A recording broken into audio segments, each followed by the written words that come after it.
Comment ni Dennis Padilla sa post ni Julia Barreto, viral.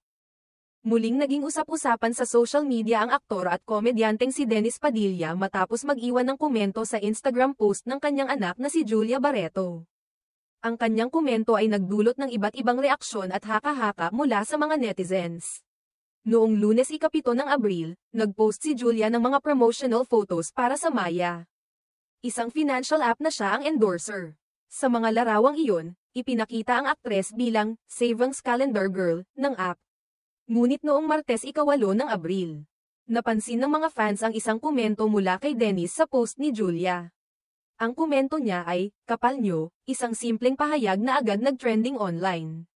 Bagamat tinanggal agad ang komento, kumalat ang mga screenshot nito at nagsimula ng magtanong ang mga netizens kung may koneksyon ang mensahe ni Dennis sa kanyang naunang cryptic post sa Instagram.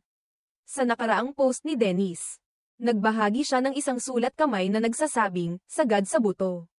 Grabe kayo, nabudol nyo ko. Father of the bride naging visitor. Galing nyo." Ang post na ito, na tinanggal din kalaunan, ay nagpakita ng pagkadismaya ni Dennis, na tila may kinalaman sa kasal ng kanyang anak na si Claudia Barreto.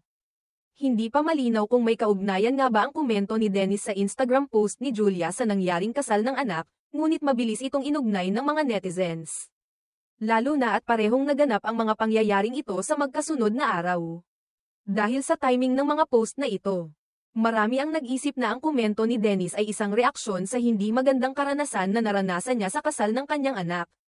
Hanggang ngayon, wala pang opisyal na pahayag mula kay Julia Barreto o mula sa ibang miyembro ng pamilya Barreto tungkol sa issue o sa mga viral posts ni Dennis. Hindi pa rin tumugon si Julia sa komento ng kanyang ama. Kaya't patuloy ang pag-uusap at haka-haka ng publiko tungkol sa tunay na nararamdaman ni Dennis at kung ano ang kanyang intensyon sa mga post na ito. Ang mga ganitong isyu sa social media ay madalas nagiging sentro ng atensyon, lalo na kung ito ay may kinalaman sa pamilya ng mga kilalang personalidad. Sa kaso ni Dennis Padilla, patuloy ang interes ng mga tao sa relasyon niya sa kanyang mga anak, pati na rin ang mga pahayag na lumalabas sa kanyang social media accounts. Samantalang ang iba ay nagmamasid at nagtatangkang intindihin ang mga saloobin ni Dennis, ang pamilya Barreto ay tila tahimik pa rin sa mga isyong ito.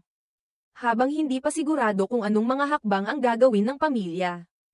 Ang mga post na ito ni Dennis ay patuloy na nagpapakita ng mga emosyonal na aspeto ng kanyang relasyon sa kanyang mga anak at sa kanilang buhay bilang mga publiko.